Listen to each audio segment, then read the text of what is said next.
attic fans help with mold? I would say it depends.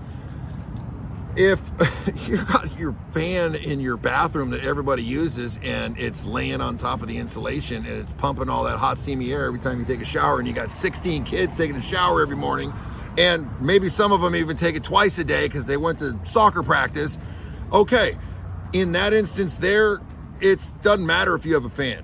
It needs to have that vent hooked up correctly, and hey, you maybe treat the discoloration, or you might even have a little more of an issue than you thought you had.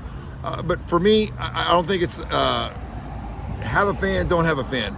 I'm not a huge fan of fans for discoloration. I'm more interested in fans up in the attic to take the hot air out of there in the summertime. But even that, I find that they don't always keep up.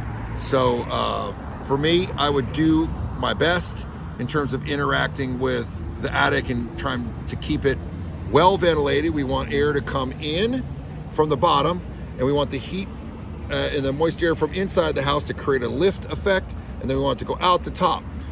In having that, we want to have the right amount of ventilation at the top, and we want to have the right amount of ventilation at the bottom. We don't want confusing ventilation on either end, and we want to make sure that we got proper insulation as well, and that we got proper baffles for that insulation so that everything works properly, and that all the vents are hooked up. If we have all that, probably don't need a fan.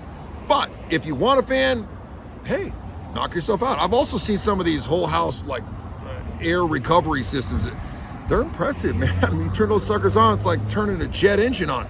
Sucks all the air in the house like right up and out and pumps it all out in the evening, you know, when it's been a hot day in the summer.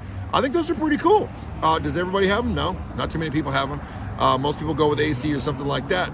But in those instances there, if you do have those air ventilation systems that just pump all that air up in the attic, be careful in the wintertime, because a lot of times there's no insulation on top of that. So I'd like to put some insulation over the top in the wintertime, and then in the summertime pull it off and let that fan just go crazy in the summertime when you need to use it. But other than that, I don't necessarily think you need a fan up there in the attic unless you really, really, really wanted one.